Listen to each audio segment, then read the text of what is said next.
Vision news కి స్వాగతం. ముందుగా బులెటిన్ లో హెడ్లైన్స్. బర్డ్ ఫ్లూ కలకలం. ఆంధ్ర నుండి వస్తున్న కోళ్ల లోడ్ను వెనక్కి పంపిస్తున్న తెలంగాణ అధికారులు. హైదరాబాద్ లో జోరుగా క్యాసినో కోడి పందాలు. 30 లక్షల నగదు, 55 లగ్జరీ కార్లను సీజ్ చేసిన పోలీసులు. రాష్ట్ర ప్రయోజనాలు కాపాడటంలో టీడీపీ ఘోర వైఫల్యం. వైఎస్ఆర్సీపీ ఎంపీల ధ్వజం.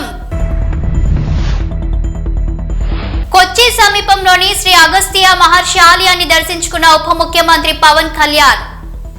ఆయన వెంట కుమారుడు అఖిరానందన్. అమరావతి, కృష్ణా, విజయవాడ కోళ్లను తెలంగాణలోకి రాకుండా చెక్పోస్ట్ ఏర్పాటు చేశారు.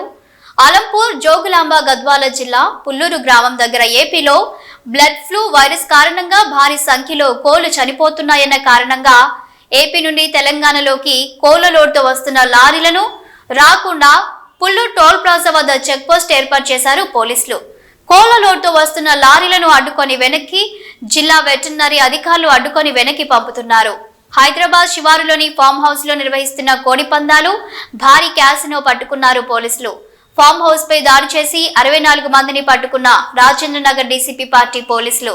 ఇందులో 30 లక్షల రూపాయల నగదు, 55 లగ్జరీ కార్లను సీజ్ చేశారు అధికారులు. 86 పందెం కోళ్లు, పెద్ద మొత్తంలో బెట్టింగ్ కాయిన్స్, పందెం కోళ్ల కోసం వాడే 46 కోడి కత్తులు కూడా స్వాధీనం చేసుకున్నారు. నగరంలోని ప్రముఖులు కలిసి కోడి పందాలు క్యాసినో నిర్వహిస్తున్న వ్యక్తిని భూపతిరాజు శివకుమార్ వర్మగా గుర్తించారు పోలీసులు.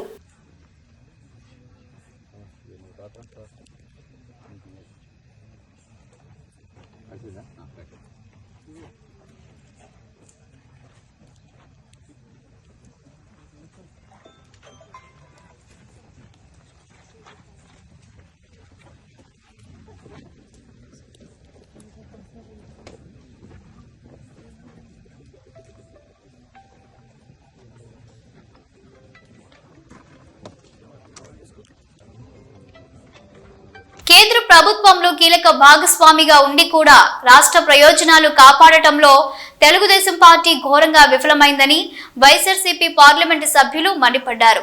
వైఎస్ఆర్ కాంగ్రెస్ పార్లమెంటరీ పార్టీ నేత వైవి సుబ్బారెడ్డితో పాటు ఎంపీలు పివి మిథున్ రెడ్డి, పిల్లి సుభాష్ చంద్రబోస్, వైఎస్ అవినాష్ రెడ్డి, ఎం గురుమూర్తి, గొల్ల బాబురావు, మేడ రఘునాథ్ రెడ్డి మీడియాతో మాట్లాడుతూ పోలవరం రైల్వే జోన్ అంశాల్లో రాష్ట్రానికి అన్యాయం జరుగుతున్నా తెలుగుదేశం ఎంపీలు కేంద్రాన్ని ప్రశ్నించేందుకు ముందుకు రాలేదని ఆగ్రహం వ్యక్తం చేశారు. రాజకీయాలకు అతీతంగా రాష్ట్ర ప్రయోజనాలపై కేంద్రంపై ఒత్తిడి చేద్దామని ఎన్నిసార్లు కోరినా తెలుగుదేశం పార్టీ మాత్రం రాజకీయ ప్రయోజనాల లక్ష్యంగా పార్లమెంటులో వ్యవహరించిందని ధ్వజమెత్తారు. రాష్ట్రానికి సంబంధించిన అంశాలపై జరుగుతున్న అన్యాయానికి, రాష్ట్రానికి సంబంధించిన ప్రాజెక్టుల విషయంలో జరుగుతున్న అంశాలపై మేము ప్రధాన దృష్టి పెట్టడం జరిగింది. మరీ ముఖ్యంగా పోలవరం ప్రాజెక్టు ఎత్తు విషయంలో మా ప్రభుత్వం అధికారంలో ఉన్నప్పుడు 45.75 మీటర్స్కి ఎత్తుతో నిర్మాణం చేయాలని, దానికి సంబంధించిన ఎస్టిమేట్స్ కూడా సుమారుగా ప్రాజెక్ట్ కాస్ట్ 57,000 కోట్ల రూపాయలకి సంబంధించి కేంద్రానికి నివేదికలు పంపించడం కూడా జరిగింది.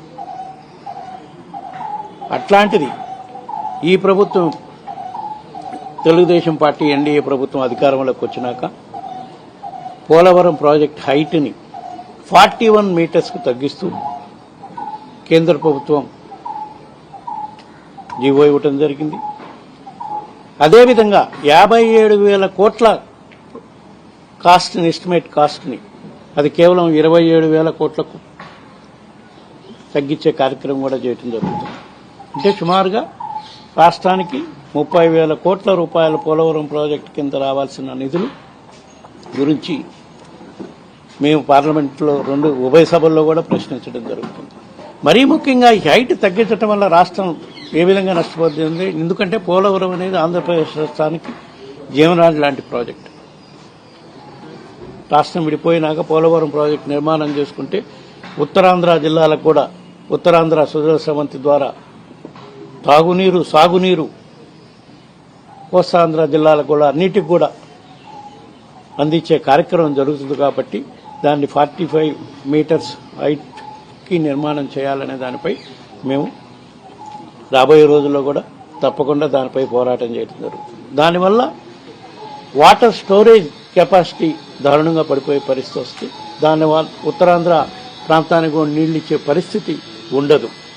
ఎందుకంటే అది 45.9 మీటర్స్ కనుక ప్రాజెక్ట్ నిర్మాణం జరిగితే ఆల్మోస్ట్ 195 టీఎంసీ స్టోరేజ్ కెపాసిటీ వస్తుంది. అదే 41 మీటర్స్కి తగ్గించడం వల్ల కేవలం 114 టీఎంసీ సామర్థ్యమే ఉంటుంది. కాబట్టి నీటి లభ్యత పూర్తిగా తగ్గిపోయి ప్రాజెక్టు యొక్క మొత్తం ప్రయోజనాలకే దెబ్బతీసే పరిస్థితి వస్తుంది. కాబట్టి దీనిపై తప్పకుండా మేము రాబోయే రోజుల్లో కూడా కేంద్ర ప్రభుత్వం దృష్టికి తీసుకెళ్లి దీనిపై పోరాటం చేసే కార్యక్రమం చేస్తామని చెప్పి ఈ సందర్భంగా తెలియజేసుకుంటున్నాం. అదేవిధంగా ఇంకో ప్రధాన అంశం రాష్ట్రానికి సంబంధించినప్పటికీ విశాఖపట్నం రైల్వే జోను మేము గత 5 సంవత్సరాల్లో పలు సందర్భాల్లో మా ముఖ్యమంత్రి జగన్మోహన్ రెడ్డి గారు, అప్పుడు ముఖ్యమంత్రిగా ఉన్న జగన్మోహన్ రెడ్డి గారి నాయకత్వంలో మా ఎంపీలంతా కూడా పోయి అడగడం జరిగింది.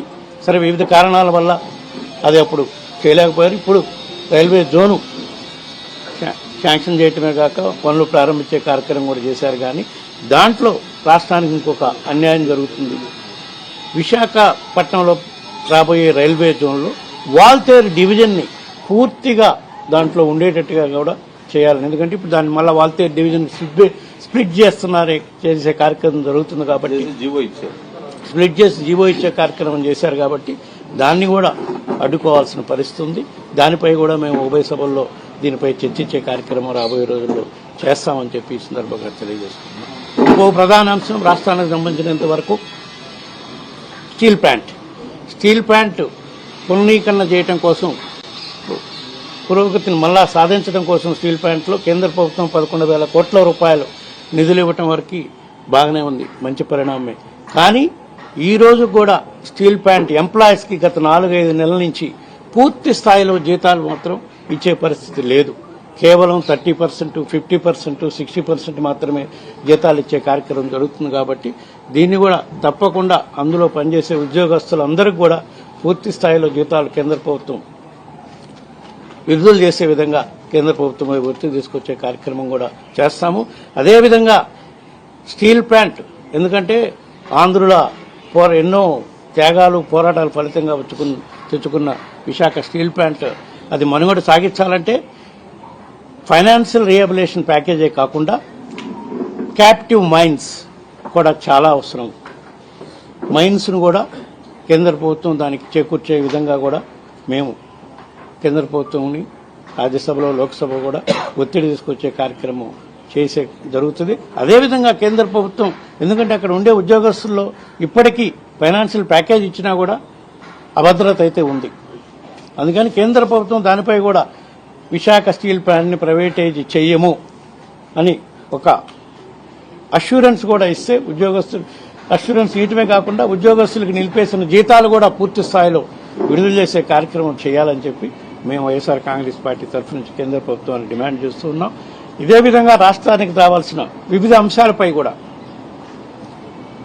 2 చట్టసభల్లో కూడా మేము పార్లమెంట్ సభ్యులందరము కేంద్ర ప్రభుత్వంపై ఒత్తిడి తీసుకొచ్చే కార్యక్రమం చేస్తుంటే, తెలుగుదేశం పార్లమెంట్ సభ్యులు 2 సభల్లో కూడా ఊరక వైఎస్ఆర్ కాంగ్రెస్ పార్టీ పార్లమెంటు సభ్యులపై, మా నాయకులపై, మా నాయకుడు జగన్మోహన్ రెడ్డి గారిపై నిందలేసే కార్యక్రమం చేస్తున్నారు.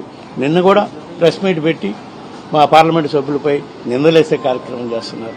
ఇవన్నీ పక్కన పెట్టి ముందు రాష్ట్రానికి రావాల్సిన నిధుల పట్ల, రాష్ట్రానికి సంబంధించిన ప్రాజెక్టుల పట్ల శ్రద్ధ చూపించి పోరాటం చేస్తే మేము కూడా వాళ్ళకి సహకరిస్తాం.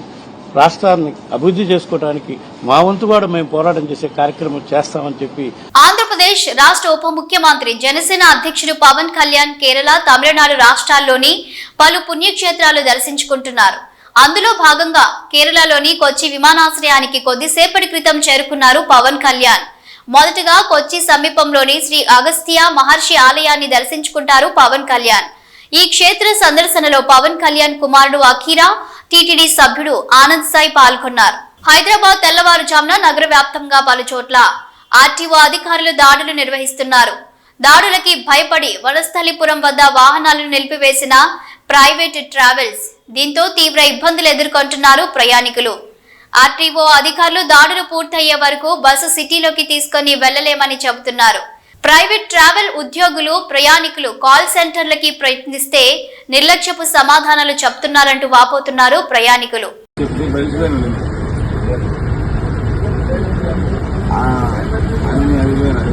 సుచిత్ర పట్టుకొచ్చి అన్నారు. సుచిత్ర పట్టుకొని దాంట్లో చేర్చారు. సుచిత్ర పట్టుకొచ్చినప్పుడు ఏం చెప్తారంటే కన్నా మీరు చేసి పెండించండి అంటారు. మాల్ తిరిగి డబ్బులు తీసుకుని ఇప్పుడు వాళ్ళకి వాళ్ళు ఏమంటారంటే వాళ్ళు క్యాబ్ బుక్ చేసుకుని ఆటో బుక్ చేసుకుని వాళ్ళు రీఫండ్ కొడుకు ఎంత వెళ్ళిపోతారు. రీఫండ్ కొట్టు నేర్చుకోవడానికి ఇంకో విషయం ఏంటంటే వయసులో అందరూ పెద్దలు ఎవరికి అన్నాను 60 సంవత్సరాలు 70 సంవత్సరాలు ఉన్నాయి. అదే కుర్రోలు మనకి ఎక్కువ వచ్చి 20 30 తొమ్మిది వెళ్ళిపోంటారు. మీటర్కి ఏమనుకోవచ్చు 10 మంది రిక్వెస్ట్ చేసి వెళ్ళిపోతారు. వయసుకి పెద్ద వాళ్ళకి ఎలా చెప్పగలను మనం సొంతంగా ఆటో బుక్ చేసుకుని వెళ్ళాలి. అది మనకు కావాల్సిన ఫోన్ చేస్తే వాళ్ళు బట్టే ఆ అమ్మాయి నాలుగు చెప్తాను ఎలగొడ చేసి నేనే చేయలేదు నాకే చెప్తాను. పార్టీ మారిన ఎమ్మెల్యేల నియోజకవర్గాల ఉప ఎన్నికలు రావడం ఖాయమని భారత అధినేత కేసీఆర్ అన్నారు. ఆయన సమక్షంలో స్టేషన్ గన్పూర్ కు చెందిన కీర్తి వెంకటేశ్వర్లు, మలికిరెడ్డి రాజేశ్వరరెడ్డి తదితర నేతలు భారాసలో చేరారు. ఈ సందర్భంగా కేసీఆర్ మాట్లాడుతూ పార్టీ మారిన ఎమ్మెల్యేలకు ప్రజలే బుద్ధి చెబుతారని, స్టేషన్ గన్పూర్ లో కడియం శ్రీహరి ఓటమి ఖాయమని, ఆ స్థానంలో రాజయ్య ఎమ్మెల్యేగా గెలుస్తారని ధీమా వ్యక్తం చేశారు. ఏలూరు జిల్లా చింతలపూడి మండలంలోని పంతంగులగూడెంలో బెల్ట్ షాపులపై పోలీసులు దాడులు నిర్వహించారు. ఈ దాడిలో పంతంగులగూడెం గ్రామానికి చెందిన ధారావత్తు శిరీష నుంచి 10 క్వార్టర్ మద్యం సీసాలు, యాంట్రాపాటి సునీత నుంచి 6 క్వార్టర్ మద్యం సీసాలను స్వాధీనం చేసుకుని వారిపై కేసు నమోదు చేసినట్లు చింతలపూడి ఎక్సైజ్ సిఐ అశోక్ తెలియజేశారు. కాంగ్రెస్ సర్కార్పై బీఆర్ఎస్ మరోసారి కీలక విమర్శలు చేసింది. రేవంత్ తుగ్లక్ పాలనలో 14 నెలల్లోనే 64 ఫుడ్ పాయిజన్ ఘటనలు నమోదయ్యాయని అన్నారు. ఎమ్మెల్సీ కల్వకుంట్ల కవిత మొత్తం 1316 మంది విద్యార్థులు ఆసుపత్రుల పాలయ్యారని, కాంగ్రెస్ సర్కార్కి గురుకుల పాఠశాలల పట్ల కనీస బాధ్యత లేదని, విద్యార్థుల ఆరోగ్యం పట్ల జాగ్రత్త లేదని అన్నారు. ఒకవైపు గురుకుల విద్యార్థులు పిట్టల్లా రాలిపోతుంటే రాష్ట్రంలో విద్యాశాఖ మంత్రి లేడు అని బీఆర్ఎస్ ఎక్స్ వేదికగా విమర్శించారు కల్వకుంట్ల కవిత. శ్రీకాళహస్తిలో కాలభైరవ స్వామికి విశేష అభిషేక పూజలు నిర్వహించారు. ఆలయంలోని కాలభైరవ మూల విరాట్ వద్ద స్వామివారికి విశేష అభిషేక పూజలు నిర్వహించి మూలమూర్తితో పాటు ఉత్సవమూర్తికి వివిధ రకాల సుగంధ ద్రవ్యాలతో అభిషేకాలు చేశారు. ఈ కార్యక్రమానికి అనేక మంది భక్తులు విచ్చేసి భక్తితో మొక్కులు చెల్లించుకున్నారు.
మధ్యాహ్న భోజనం అధ్వానంగా ఉంటే పిల్లలకు పోషకాలు ఎలా లభిస్తాయని జిల్లా న్యాయ సేవా సంస్థ కార్యదర్శి సీనియర్ సివిల్ జడ్జి స్వప్నారాణి నిర్వాహకులను ప్రశ్నించారు. పెద్దపల్లి జిల్లా కేంద్రంలో పలు యూపీఎస్ జడ్పీ బాలురావు ఉన్నత పాఠశాల అంగన్వాడీ కేంద్రాలను ఆమె పరిశీలించారు. ఈ సందర్భంగా యూపీఎస్ లో మెనూ ప్రకారం భోజనంలో సాంబారు, మిక్స్డ్ వెజిటేబుల్ కూర వండాల్సి ఉండగా నిర్వాహకులు కేవలం బెండకాయ చారు పెట్టడంపై న్యాయమూర్తి ఆగ్రహం వ్యక్తం చేశారు. అదే ప్రాంగణంలో జడ్పీ బాలురా పాఠశాలలో భోజనంలో పురుగులు వస్తున్నట్లు విద్యార్థులు న్యాయమూర్తి దృష్టికి తీసుకువెళ్లారు. నిర్వాహకుల తీరు, విద్యార్థులకు అందాల్సిన భోజనం అధ్వానంగా ఉండటంపై సంబంధిత అధికారులతో మాట్లాడి చర్యలు తీసుకుంటామని చెప్పారు. అంగన్వాడీ కేంద్రంలో బియ్యం ముక్కిపోవడంతో, తొట్టెలు కట్టడంతో నిర్వాహకులపై ఆగ్రహం వ్యక్తం చేశారు. ఇలాంటి భోజనాన్ని విద్యార్థులకు ఎలా వడ్డిస్తున్నారని నిర్వాహకులు నిర్లక్ష్యం వీడాలని సూచించారు. చింతపండు పులుసులో వేసిన అక్కడ ఏంటి, rice, sambar, curry, mixed vegetable curry. వాళ్ళు ఏం చేస్తున్నారు, సాంబార్ని కర్రీని మిక్స్ చేసి ఒక పులుసులాగా చేసి ఇస్తున్నారు. సాంబార్ కూడా లేదు మేడం, అందులో కాదు, అది ప్రోటీన్ కూడా లేదు. మిక్స్డ్ వెజిటబుల్ ఏది, వాళ్ళ న్యూట్రిషన్ వాల్యూ ఏమైపోవాలి ఆ పిల్లలది.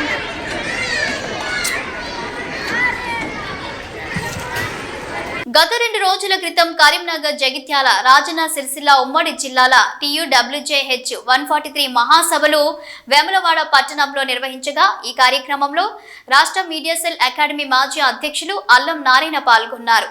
ఇట్టి మహాసభలకు 3 జిల్లాల ప్రెస్ క్లబ్ మిత్రులు భారీగా హాజరై విజయవంతం చేసినందుకు వారికి కృతజ్ఞతలు తెలుపుతూ, అలాగే ఈ రోజు ఉదయం ఇల్లంతకుంట మండల కేంద్రంలో రాజన్న సిరిసిల్ల జిల్లా TUWJH 143 అధ్యక్షులు శ్రీ లాయక్ పాషా ఇల్లంతకుంట ప్రెస్ మిత్రులతో సమావేశం నిర్వహించారు. నూతనంగా జిల్లా అధ్యక్షులుగా ఎన్నికైన లయక్ పాషాను ఇల్లంతకుంట ప్రెస్ క్లబ్ అధ్యక్షుడు బొల్లం పరశురాములు, ఇతర ప్రెస్ క్లబ్ సభ్యులు వారిని ఘనంగా శాలువాతో సన్మానించారు. ఈ సమావేశంలో ప్రెస్ క్లబ్ సభ్యులకు మెమోంటోలను అందజేశారు.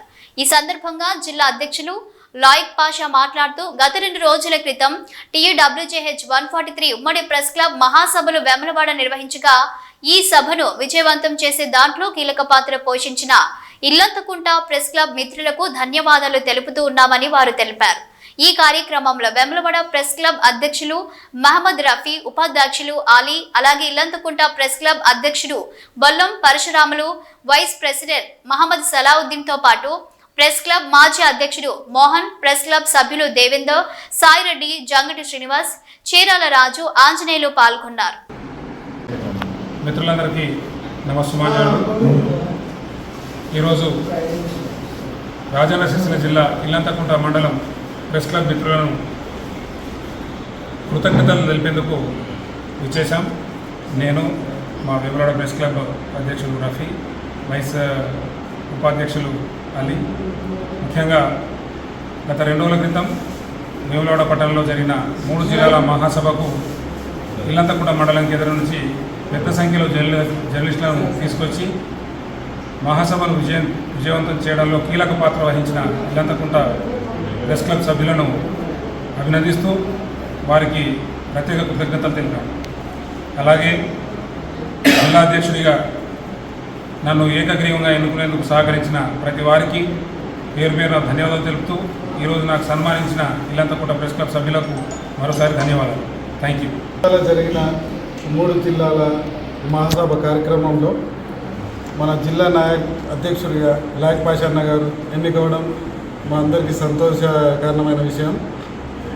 అన్నగారు మొదటిసారి జర్నలిస్టుల సమస్యలను, మా మండల సమస్యలను అన్నగారికి విన్నవించగా సానుకూలంగా స్పందించి మీ ఏ సమస్య అయినా తీర్చడానికి నేను ముందుంటా తమ్ముడు అని భరోసా కల్పిస్తున్నా అన్నగారికి ప్రత్యేక ధన్యవాదాలు తెలియజేస్తున్నాము. మా మండలానికి రావడం చాలా సంతోషం.